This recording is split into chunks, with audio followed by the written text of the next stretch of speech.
Entonces lo recuerdo muy bien, delgadito, centro delantero, medio cabra loca, ¿no? Era una delicia jugar con él, yo jugaba de medio y lo obligaba a uno a dar el pase. La metía con el hombro, con la cabeza, con el empeine, con el talón, con la rodilla. Saliendo del área para recoger la pelota, la mató con el pecho y ahí dio un giro de esos que él sabía dar.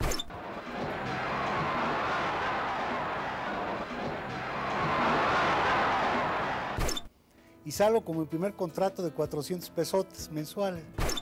Yo no me quería salir de Pumas. A mí me venden por alguna cuestión. A ese momento, pues sí fue dramático, fue una herida tremenda para nuestro equipo.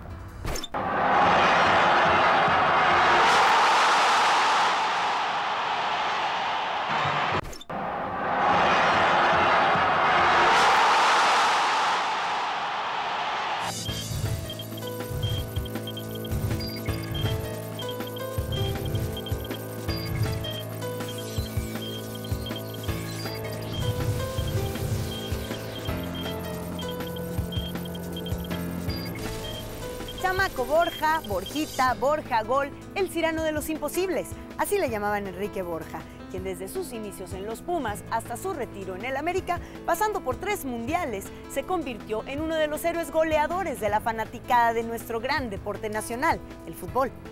Enrique nació el 30 de diciembre de 1945 en el seno de una familia ligada a la fiesta brava, ya que su padre, don Enrique Borja Bay, era empresario taurino. Sin embargo, fue en el fútbol donde Enrique encontró su actividad favorita y comenzó a jugar a los 9 años en la primaria Juan Escutia. Y había el equipo de los chicos y el equipo de los grandes. Yo jugaba en el de los niños. Y entonces, bueno, pues jugaba, yo creo que algo debo de haber jugado bien porque después empecé a jugar con el de los grandes. Lo patrocinaba la embajada rusa y teníamos nuestro uniforme. Y yo creo que allí fue la primera vez que yo le di realmente una patada a un balón de fútbol en ese equipo. Él debutó con ellos como a los 15, 16 años. Y me acuerdo que su mamá hasta les decía que lo cuidaran mucho porque pues ellos una categoría mayor, pues no lo fueran a lastimar o algo, ¿no? Driblaba un dribbling brutal, una velocidad verdaderamente infernal cuando éramos chavos. Al lado de nosotros, fuerte, su desplazamiento era fuerte, ¿sí? Jugamos competencias de carreras y de niños, ¿no? Pues, imagínate, todos con mucha agilidad, con mucha fuerza, y Enrique siempre sobresalía. Cuando Enrique tenía 11 años, sus padres, don Enrique y doña Josefina, decidieron divorciarse. Y aunque fue un duro golpe para el niño, este se concentró en la escuela y en su pasión por el fútbol. Entonces, llegó a la secundaria y luego de haber formado parte del equipo Spartak de la colonia San Rafael, la secundaria 28 lo reclutó en su selección, situación que se repitió al llegar a la preparatoria y de ahí a las ligas mayores. Y hacen una selección de preparatorias. Y en esa selección de preparatorias que va a ir a representar a la universidad, en un nacional juvenil en San Luis Potosí en 62, yo voy formando parte de ese equipo, ahí quedamos campeones y yo quedo campeón goleador.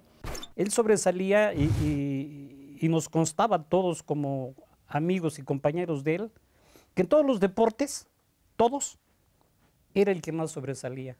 Tenía mucha agilidad, mucho dominio en todo, ¿no? Mi padre empieza a llevar a Enrique al fútbol, o sea, a encauzarlo más formal, más profesional, además de que Enrique siempre se supo mover muy bien para llegar a las puertas del fútbol. Mi papá quería que yo fuera futbolista. De hecho, mi padre es el que cuando yo llego de San Luis Potosí, me lleva al Toluca, con un amigo de él que era el entrenador, Fernando el Gavilán García, y ahí me ponen a entrenar. Y yo entreno, se ve que les gusté, me dijeron, la próxima semana firmas, yo me vengo feliz a México. Él sabía que esa prueba en San Luis Potosí le iba a permitir acercarse más al fútbol organizado y lo logró, pero no era para ver si podía, sino porque podía fue. Y cuando llego a mi casa me dice mi mamá, hoy te estuvo hablando una persona que se llama el Tapatío Mesa. Yo conocí al Tapatío Mesa, era un buscador de talentos de los Pumas de la universidad. Hablo con él y me dice, oye, quieren platicar contigo en Puma. Y me voy a la oficina de Pumas, que estaba ahí en Insurgentes, enfrente de Woolworth, ahí en el edificio Reoma, ahí estaban las oficinas. Y ahí me recibe Javier Ortiz Tirado, que es el presidente de Pumas, Manuel Manga, y salgo con mi primer contrato de 400 pesotes mensuales. Te alcanzaba para los camiones, Mónica, principalmente. Darle un poco de dinero a mi mamá y principalmente para los camiones. Yo tomaba el camión en Insurgentes y Bellas Artes, le decía al chofer, me despiertas en CU, y me iba a entrenar todos los días. En los entrenamientos se comenzó a presentar un muchachito, nadie nos los presentó, nadie nada, comenzó a jugar contra nosotros que éramos los del primer equipo, un jovencito que corría por todos lados y agarraba y remataba y hacía, se echaba chilenas, todo, pues decíamos, este está loco, ¿no? Pero no loco, porque realmente tenía todas las ganas para ser futbolista. El 1 de marzo de 1964, cuando Enrique Borja ya había cumplido los 19 años, debutó en la primera división con los Pumas ante un partido frente al Zacatepec. Rápidamente el jugador se hizo fama de goleador, anotando solo en esa temporada 5 tantos en 7 juegos. Para la siguiente, Enrique ya era delantero titular y compartía la cancha con Aarón Padilla, Mario Velarde, Luis Regueiro y José Luis González, entre muchos otros. Todo ese año casi estuvo con nosotros, jugaba de suplente. Entraba por momentos, de repente jugaba partidos, pero ya se empezó a consolidar en ese tiempo, que fue cuando a mí me tocó. Jugué de haber jugado completos con unos 4 o 5 partidos, porque él era muy joven y yo ya era un jugador, pues de que ya tenía cierta experiencia, un jugador de 25 años, él tenía 18 años. Como juvenil, siempre se dio su lugar como juvenil y les dio el lugar a los de primera división, y un muchacho muy modesto en el sentido de que llegaba a querer todo del fútbol, ¿no? Entonces, él en poquito tiempo fue subiendo y subiendo, ¿no?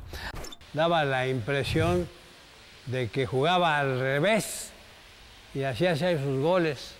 Eso era al revés un poco en broma, porque en una forma muy especial de piruetas y posiciones fuera de lo común, y engarzar la pelota y meterla a las redes. Es una forma muy peculiar de juego. Lo recuerdo muy bien, delgadito, centro delantero, medio cabra loca, ¿no? Porque se movía por todos lados, y incluso con poca técnica, pero con una capacidad para definir las jugadas de gol espectacular, ¿no?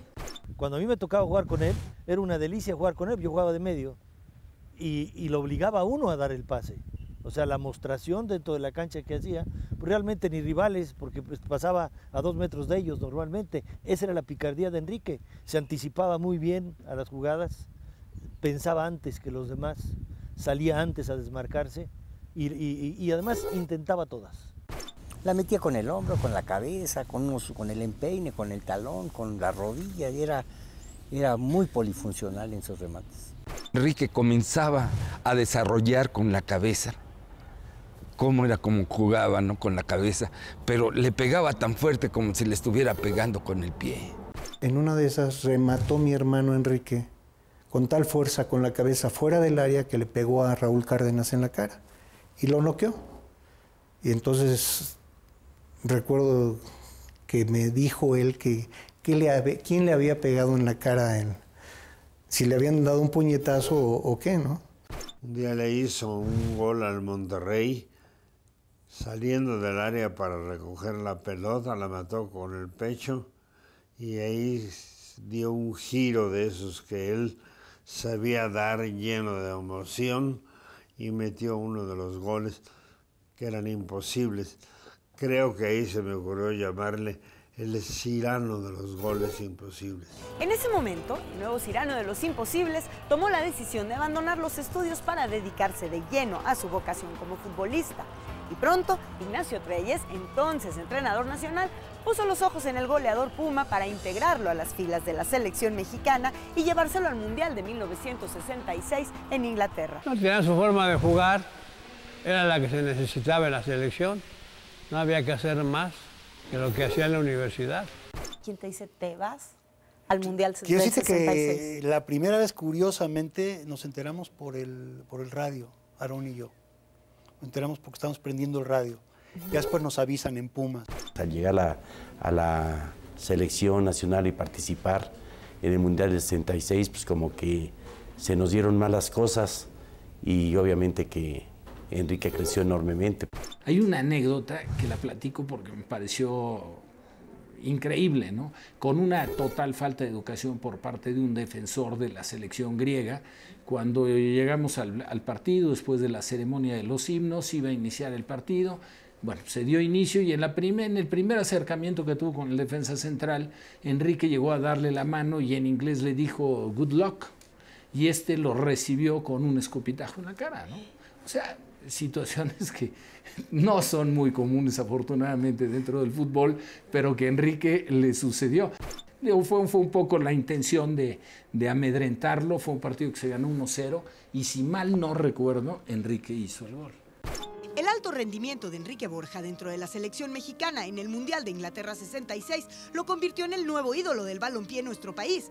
Así que cuando volvió a México tenía dos grandes regalos esperándolo en casa, la fama y el reconocimiento.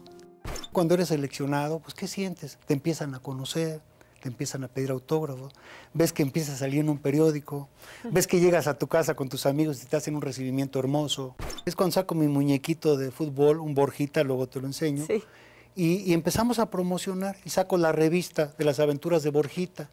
Pues yo tiraba casi 125,000 ejemplares a la semana, Mónica. En ese tiempo estaba Lágrimas y Risas y el del Negrito, Memín Pinguín y todo. Y se vendía muchísimo la revista. Entonces, pues fue para mí un éxito y ahí me encantó. Y salíamos a dar la vuelta o a tomar un café y era una cosa de locos. Llegábamos al semáforo y no te miento, yo creo que si había 10 coches en el semáforo, mínimo de 8 los saludaban. Y si pasaban caminando enfrente del coche 20 personas, las 20 lo identificaban. Y él siempre muy accesible, ¿eh? Todos los que éramos en esa época famosos o ídolos en el América, le decíamos a la gente, íbamos a salir, ahí viene Borja, y salíamos arrancando. Pero más en plan de cotorreo. Y Enrique tenía una paciencia y una tranquilidad y una calidad como ser humano extraordinaria. Yo creo que en algún momento perdí el piso, en algún momento debo de me haber sentido que yo ya lo había logrado todo. Yo sé que sí, pero lo que sí siento es que yo nunca lo manifesté. Enrique Borja regresó del Mundial del 66 convertido en todo un ídolo del fútbol. Entonces fue invitado al programa de Paco Malgesto, donde coincidió con una joven cantante de bolero tropical llamada Sagrario Baena, quien de inmediato le robó el corazón. El Narizón Borja lo conocimos en Variedades de Mediodía, lo cotorreábamos y cuando llegamos ahí al estudio donde conoció a Sagrario Baena, pues ahí fue precisamente el encuentro. Pero bajábamos a grabar algo, alguna cosa, a la grabación, al estudio de grabación. Y ahí fue donde nacieron los pajaritos y ¡ay, piri, piri, piri! ¡Ah! Yo me acuerdo que empieza a cantar y la veo y digo, caray, qué niña más guapa. Y entonces se voltea Chucho Salinas y me dice, esa niña ni te pela, Héctor Lechuga, pero dice, esa niña llega, canta y no le hace caso a nadie, se va a su casa. Y dije, ¿cómo no me va a hacer caso? Entonces baja y cuando baja la saludo, le digo, oye, felicidades, que me encanta. Y me acuerdo que me dijo, ay, qué bueno, me da mucho gusto, yo soy su admiradora. Entonces yo me quedé, yo no sabía el por qué. Le dije yo que era su admiradora por televisión, ¿no? Lo conocí en la transmisión que hicieron del partido ese de México-Francia en el Mundial de 66. Y estábamos sentados en casa ahí de mis papás, viendo el partido, todos muy emocionados porque estaba jugando México, cuando Enrique mete el gol. A mí sí me ocurrió hablarle a unas personas y conseguir teléfono. Le dije, márcame por favor este teléfono, ¿no? Sí, entonces marcó y preguntó quién habla. Entonces yo lo vi con un gesto así muy sorprendido. Me contestan, casa de la familia Baena, y reconozco la voz sagrada y le digo, perdone, está ocupado. En lugar está equivocado, me dicen baboso y cuelgan. Le digo, Aarón, oye, muerto de risa, Aarón, y eso. ¿Lo que pasó? Es el teléfono sagrario, dice. Volvió a llamar, lo reconocí, dije, me va a vacilar. Y entonces ya preguntó directamente por mí. Empezamos a platicar, él estaba concentrado con la selección para jugar un partido amistoso, creo que contra Suecia, Suiza, una cosa así. Y ahí empezó a surgir eso. A partir de esa llamada ocurrida el 2 de marzo de 1967, Enrique y Sagrario no volvieron a separarse y en 1970 se casaron. Yo le dije, nos vamos a casar cuando hay una Copa del Mundo en México. Dice ella que yo lo dije nomás porque no iba a haber una. Pero no contábamos con el señor Guillermo Cañedo que iba a ir a conseguir la Copa del Mundo y el señor Azcárraga. Y la traen a México y nos casamos en 1970, en el 16 de octubre de 70. Él estaba nervioso, sabía que se le iba a acabar la libertad, sabía que pues un hombre soltero es incompleto y casado está acabado. Él lo detectó ese día. Iglesia llena en el Pedregal, y ya sabes que es redonda, y estábamos Sagrario y yo parados, y yo de repente empiezo a ver la cruz, y empiezo a ver como un rayo negro, y me empiezo a sentir muy mal. Entonces veo que enfrente está Carlos Alber, José Luis González, Luis Regueiro con sus novias, y yo volteo y les hago así, y ellos me hacen... Ellos pensaron, después me dijeron que le estaba diciendo que yo les estaba preguntando cómo me veía, y no, yo les decía que me sentía muy mal. Y entonces hasta que no aguantó y se desmayó y ya nos pasamos el resto de la misa sentaditos, ¿verdad? Por su culpa. Le digo, es que está embarazadito el niño. No sabíamos si era porque ya se había arrepentido o por qué, pero lo bromeamos mucho con eso. Pero esa cosa que pasó, Mónica, hizo que en todas partes del mundo saliera que un futbolista en México, Enrique Borja, se había desmayado el día de su boda. O sea, salió más por ese motivo que porque me hubiera casado, ¿no? Mira, nos daban 3 meses de novios y ya llevamos 34, más, vas a cumplir 35, más 3 años de novios. Entonces, yo creo que esos 3 meses que nos daban se convirtieron en los momentos más inolvidables de mi vida. Cuando ya Enrique empezó a ver que Sagrario tenía que hacer fotonovelas o novelas, y que había que haber un beso, ya no le gustó. Y le empezó a poner peros, pero con mucho tacto. Entonces le dijo, pues, piénsalo bien, a mí no me agrada. Y Sagra le hizo caso. Entonces agarró nada más contratos donde hiciera cosas que no fueran besos o sexo, ¿verdad? Que se pareciera. Entonces algo muy simple, muy sencillo. Pero como viaja tanto Enrique, entonces muchos contratos no los pudo cumplir Sagrario. Y pues se fue alejando. Yo empezamos a tener familia luego. Y bueno, pues sí. Tan es así que ella deja su carrera. Un año después de su boda, el 5 de octubre de 1971, llegó Enrique Federico, el primer hijo de la pareja. Y 3 años después, el 27 de abril de 1975, nació César Alberto, para completar la familia Borja Baena, con Sagrario a la cabeza de esta, debido a las largas ausencias de Enrique, que estaba siempre metido en una cancha.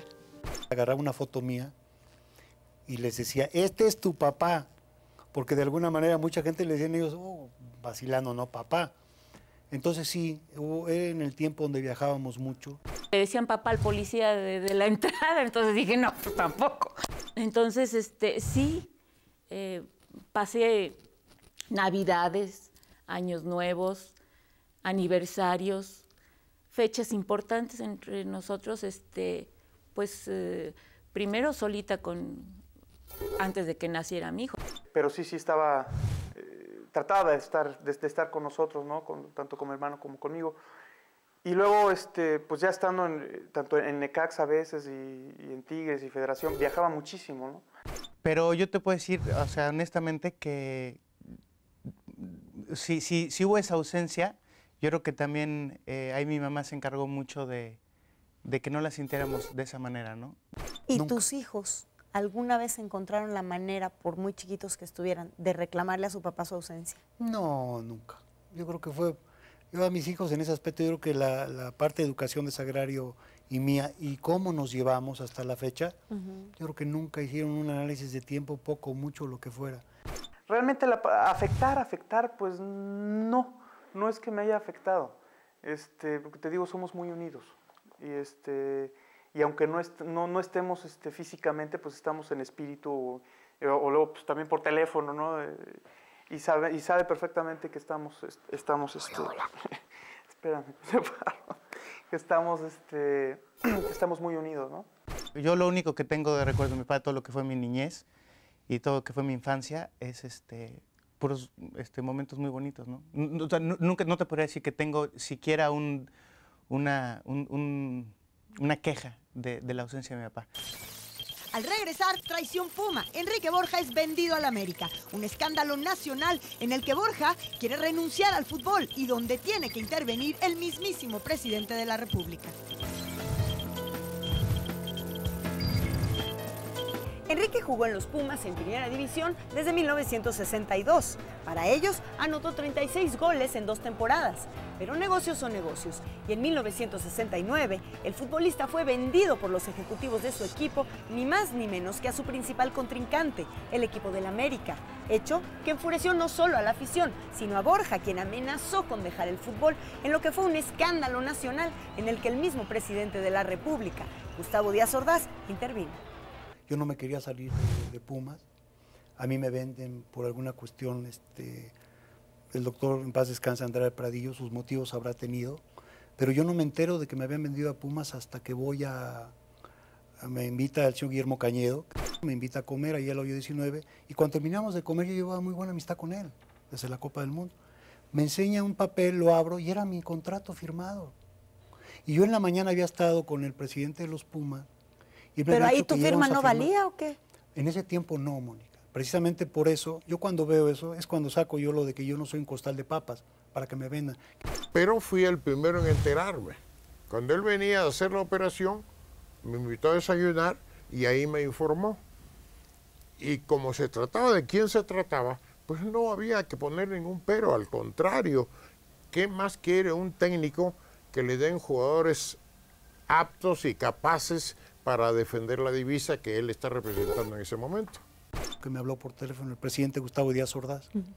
Me recibe, le platico, le digo, señor, yo no me quiero ir y no me va a tocar nada, ni por dinero ni por nada. Simplemente yo no me quiero ir. Él ve y me dice, Enrique, yo no puedo hacer esto, pero sí voy a mandar una iniciativa de ley para que a los jugadores les toque un porcentaje de su venta. En ese tiempo, si querías te daban dinero y si no, no. A partir de ese momento quedó establecido como ley que el jugador, al ser vendido, cobrará el 25% de la transferencia más el 5% por año de antigüedad hasta llegar al 50%. ¿Qué te dijeron tus compañeros de los Pumas? No querían que me fuera, lo peleamos juntos. No, pues nosotros también estábamos enojados, o sea que nos veíamos molestos todos los que conformamos el equipo de los Pumas. A ese momento pues sí fue dramático, fue una herida tremenda para nuestro equipo. Lo que pasa es que ya habían hecho una forma de dar un donativo y un dinero que no se podía regresar, porque era un donativo a la universidad. Entonces me tuve que ir a fuerza, no se pudo hacer nada. Claro que sí hubo, pues, se le extraña mucho en los Pumas, ¿verdad? Porque pues era una huella que no podían borrar, ¿no? Pues con quién podían tener un jugador con las características que Enrique había dejado ahí, ¿no? Yo creo que al tiempo Enrique logró valorar la camiseta que portó después con mucho orgullo, que fue la de América también. Yo siento que ahí nació el coraje de parte de los Pumas hacia el equipo América por haberse llevado a Enrique de esa manera. La afición universitaria lo resintió de una manera espectacular, ¿no? Era como arrancarle a su máximo exponente. Entonces no lo podían aceptar. Y la afición americanista, pues con beneplácito, ¿no? Porque pues, venía el goleador de la selección mexicana, el goleador de Pumas, a formar parte del equipo América. Pero además de la afición águila, Enrique debía esforzarse por ganarse la aprobación de sus nuevos compañeros de cancha, Sague, Portugal, Bosco y Cuenca, por mencionar tan solo algunos. ¿Pero cómo te reciben los jugadores? Bien, yo creo que me recibieron bien y de repente mi posición de no jugar, lógicamente ellos tenían un grupo muy bien armado.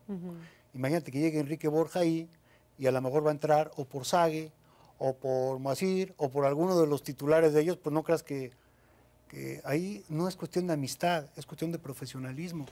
Y con nosotros se integró muy bien. Igual veníamos todos llegando, nos integramos todos. Entonces hicimos una verdadera familia y todos los jugadores del América en ese momento tirábamos para lo mismo, queríamos lo mismo, ser campeón y lo logramos muchas veces. Nunca me hicieron cosas negativas. Llegué a llevar buena amistad con ellos. Si además resultaba campeón goleador con cierta frecuencia, por no decir casi todos los torneos que estuvo en el América fue campeón goleador, pues era un jugador muy símbolo del equipo y muy estimado. Mucha gente hablaba de que Enrique era un ídolo de barro y qué sé yo, y que estaba acabado. Entonces nos propusimos y le dije, ahora vas a demostrar quién es Enrique Borja, y trabajamos juntos en ese aspecto. Ella tuvo muchísimo que ver para que yo no me doblara en todo ese año. Ella se iba a entrenar conmigo, íbamos a platicar, nos acostábamos temprano, y como dice ella, nada de nada, porque tienes que ver si juegas. Total, muchas cosas que ella lo hizo, y además ella dejó su carrera. La transición de Enrique de Pumas al América también fue apoyada por el entrenador de las Águilas, Walter Ormeño, quien anteriormente había trabajado para los universitarios. Sin embargo, Borja no jugó durante esa temporada. A pesar de su fama como goleador, primero tenía que ganarse su lugar dentro del equipo. Nadie te va a regalar nada. Si tú sales a una cancha y no juegas, y no te ve el entrenador, y no vences muchas barreras, pues ten la presión que no vas a jugar. De saliva, o porque le caigas bien a alguien, a lo mejor un ratito. Pero la cancha es la que te quita, el balón es el que te quita, ¿no? Había mucha competencia en el equipo, pero tenían que jugar. Una vez se jugaban uno, otra vez se jugaban otros, porque había que darles actividad a todos, y en el momento no se podía darle actividad en conjunto. ¿No reclamabas a tu entrenador por qué me tienen en la banca? Sí le preguntaba, porque yo llevaba muy buena amistad con Walter. Consideraba que en un momento todos los otros tenían que jugar. Esa es la explicación, y además yo creo que si me lo dijo un par de veces nada más, ya no preguntas, Mónica. Tú juegas y ya no te puedes poner a preguntar, ¿no? No, la transición no era realmente por jugar, sino por el volumen de jugadores que había. Solamente hasta que termine esa temporada y decide el señor Cañedo, encabezando la directiva, hacer que el equipo América completamente se renueve. Como yo tenía muy buena técnica y muy buena pegada, y era rápido y goleador y cabeceaba muy bien, hablábamos mucho antes de los partidos para hacer para platicarnos lo que íbamos a hacer después en una cancha. Tenía a Carlos Reynoso como un táctico que le llamaba a él, donde giraba mucho la pelota para él, él la distribuía, y el que tenía principalmente la obligación por la posición que jugaba de anotar goles era yo. Mi obligación era meterla más que pasarla, ¿no? Claro. Y ahí es donde yo empiezo a jugar. Finalmente hiciste tuyo. Yo te voy a decir una cosa, creo que desde que llegué hice mío el equipo de una manera diferente. Porque de repente en la América yo sentía que había algo muy positivo, y decía, no puede ser que en este equipo yo no pueda hacer las cosas. Y yo lo sentí también mío de una manera muy diferente. Al volver, México 70, el Mundial llegó a casa y con él la oportunidad perfecta para Enrique Borja de brillar, pero de pronto se tomó la decisión de que el jugador se quedara anclado en la banca.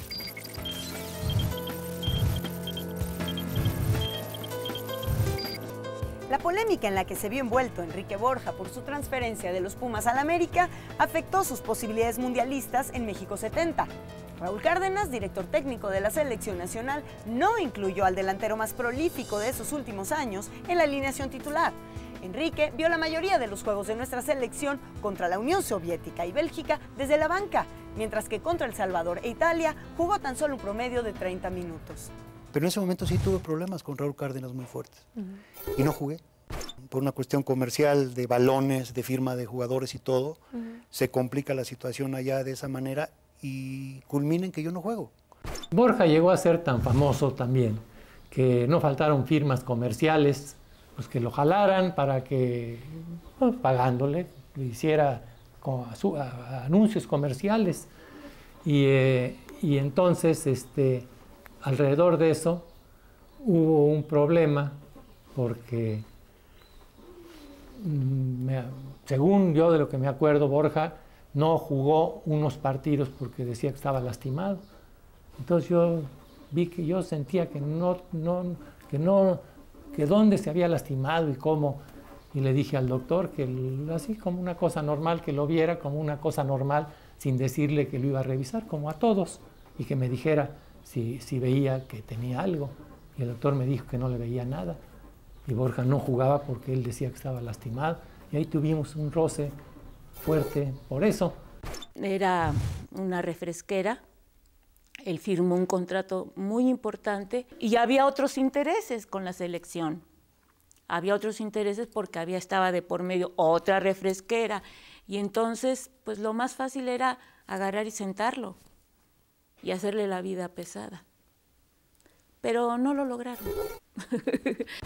Yo siento que eso afectó mucho al fútbol mexicano porque Enrique Borja era un goleador nato y se privó la selección de no contar con él por todos esos intereses tan malos que son para el fútbol.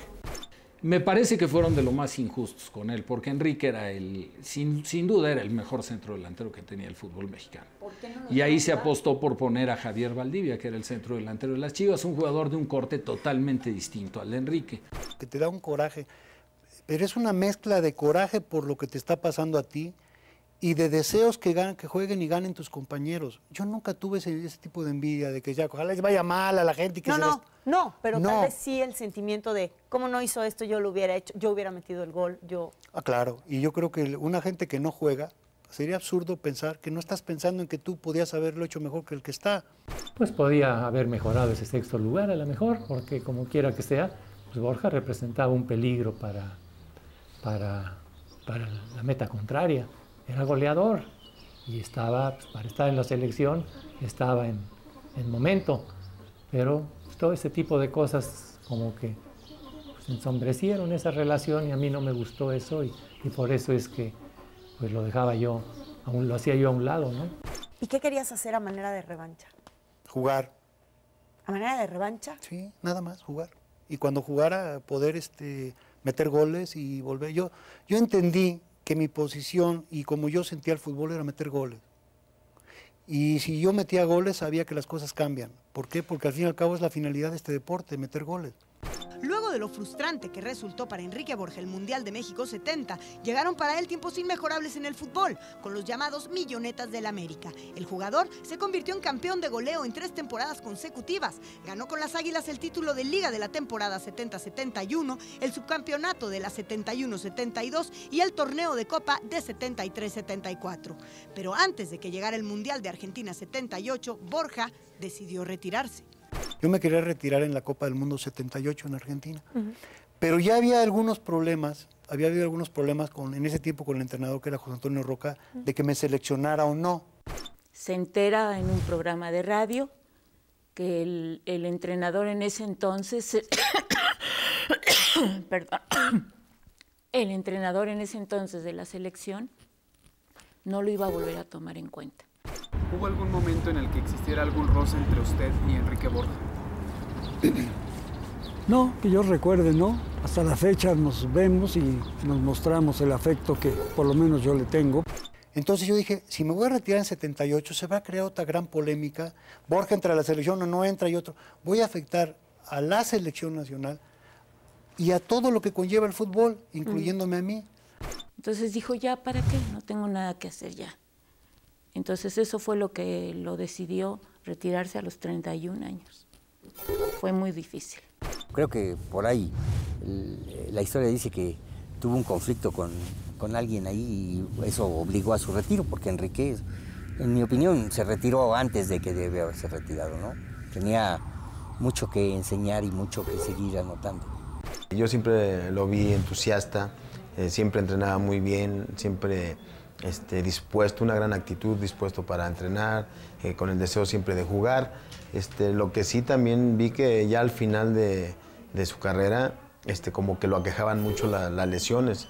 A los doctores les costó muchísimo trabajo encontrar cuál era la causa por la que Enrique estaba teniendo este tipo de lesiones. Y bueno, pues eso lo fue marginando. También lo marginó una diferencia fuerte con Carlos Reynoso. Carlos era el generador de fútbol de ese equipo América, era el abastecedor de balones, casi todos con la enorme ventaja para un rematador como Enrique. Entonces fue un complemento fundamental para los títulos, las conquistas de Enrique de títulos de goleo, y ellos tuvieron una diferencia. Entonces ya ese roce era difícil y de manejarlo, porque además eran dos figurones. Reynoso era un figurón y Kisi aquí también se ganó eso. Una vez sola tuvimos un problema con Enrique y lo aclaramos en el vestidor. Cuando yo justo me estaba divorciando y empezaba a salir con esta muchacha que te digo que fue muy famosa, ya es muy famosa, tuvimos ese problema y de ahí nunca más. Pero la gente se encargó de crear polémicas y cosas raras. Después yo saqué una revista, él sacó otra, y creían que éramos enemigos, y al revés. Hasta el día de hoy, Enrique sabe que yo le guardo un gran cariño y yo sé que él también me estima. Y recuerdo que Reynoso sacó, antes de que sacara mi hermano Enrique la novela o el librito, el cómic, que iba a ser El Gran Pirules, Reynoso le come el mandado, se puede decir, y saca Pirulete, ¿sí? Además, yo te puedo decir que eso a mí no me agradó. Eso generó diferencias entre ellos y se reflejó en la cancha de manera importante. Le empezó a dejar de tirarle los balones con la precisión con la que lo hacía Carlos. Si Enrique el movimiento lo hacía a primer poste, le tiraba la pelota al segundo. Si Enrique hacía el segundo, se la tiraba corta. Entonces Enrique se empezaba a ver mal, se empezó a desesperar. El problema, entre comillas, surgía en que yo le pedía a los jugadores que le dieran más pelotas o que le dieran más juego a Reynoso, para que Reynoso, con talento especial, se lo diera a Borja. Esa era la fórmula que yo quería que tuviera el equipo. Entonces a veces yo exageraba, si usted quiere, de que se la dieran a Reynoso y Reynoso a Borja. Se sentía incómodo él en el América, porque participaba muy poco. Igual a mí en esa época Raúl, antes o un poquito después, también me cambió de puesto, me quiso cambiar y como que ya uno empezaba a ver que el retiro estaba muy pronto. Pues ahí José Antonio Roca empezó a apostar por dejarlo fuera. Entonces un jugador con el nombre de Enrique, con el carisma de Enrique, tenerlo en la banca pues tampoco es fácil, ¿no? Esto genera intranquilidad en los seguidores, inconformidad, etcétera, etcétera. Se manifestó dentro del vestidor, algunos apoyábamos a Enrique, otros estaban a lo mejor más a favor de la decisión del técnico. El ajuste entre Pumas y América, en el cual se retiró Enrique Borja, se llevó a cabo el 18 de septiembre de 1977 en el Estadio Azteca, partido en el cual el goleador tenía una meta muy clara: meter por lo menos un gol en contra de los universitarios por primera vez en su carrera vistiendo la casaca águila. Porque nunca le había podido meter goles. Yo fallé goles de aquí a donde estás tú, la portería sola. Le pegaba, siempre contra Pumas. Y se salía, ¿mandé? Siempre contra Pumas. Sí, casi no podías a todos los demás meterle... equipos les metí goles, tanto en Pumas como en América, a todos. ¿Y no era como medio psicológico eso? Pues yo no sé, pero algo debe de haber pasado porque no la metía. Y volé pelotas solo, sin portero, como tú quieras. Lo intentaba y no podía.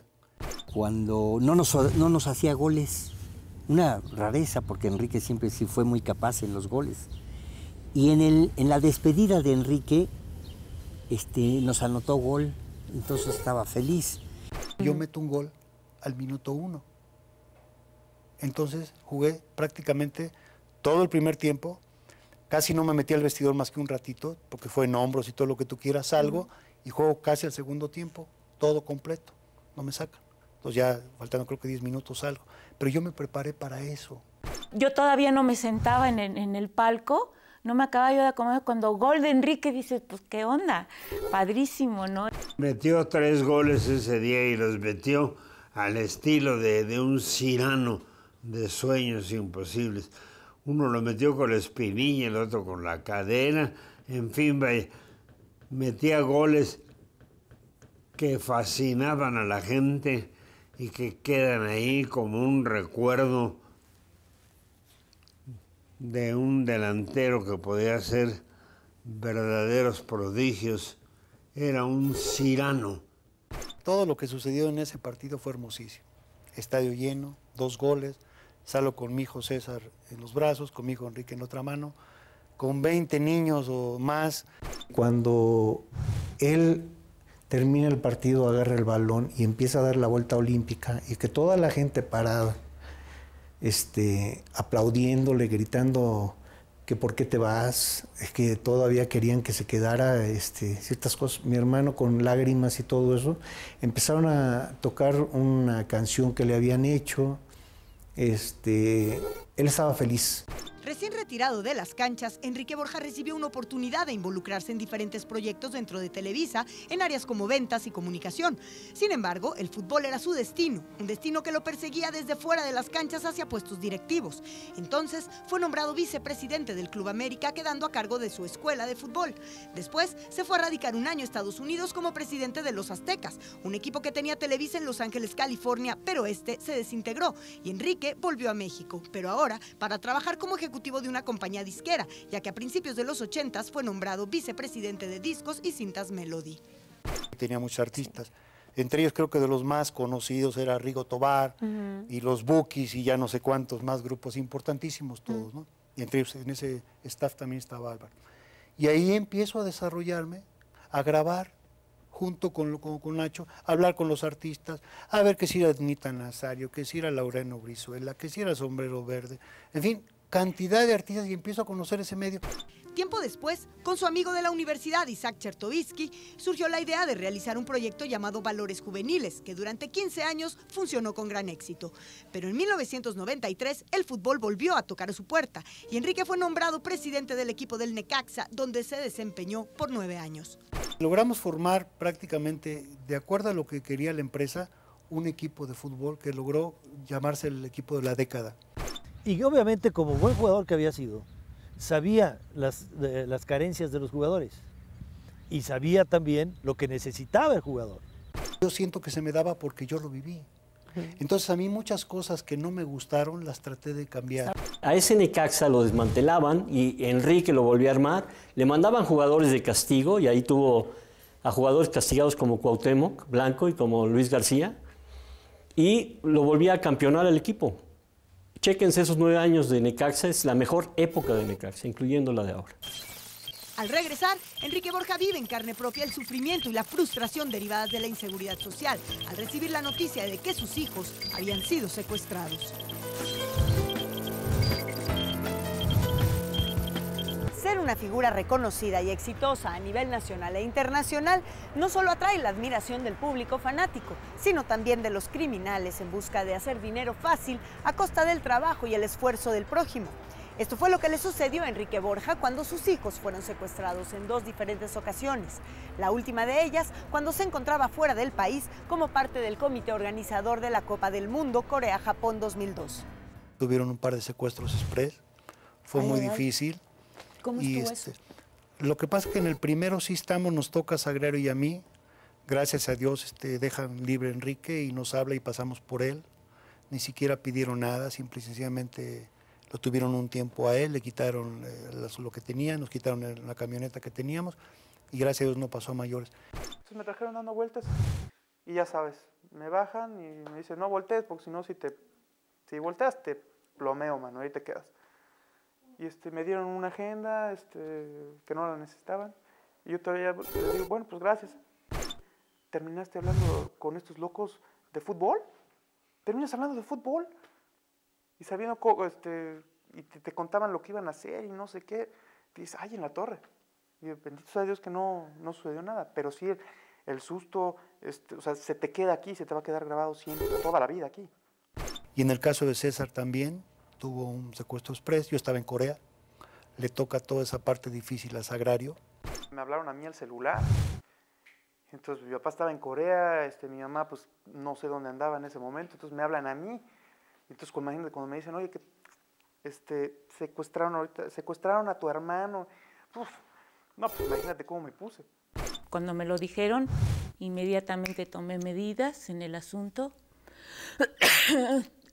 Nosotros tenemos un amigo muy querido que es Miguel Aldana, que tiene contacto pues con toda la gente de la policía, qué sé yo, y él le hablé inmediatamente y él se encargó de todas esas cosas. En el caso de César, me platica él que cuando le piden una identificación y ven, le dicen a César, ¿y tú qué eres de Enrique Borja? Y que César le dijo, pues es mi papá. Entonces que le dijo, pues se metía buenos goles.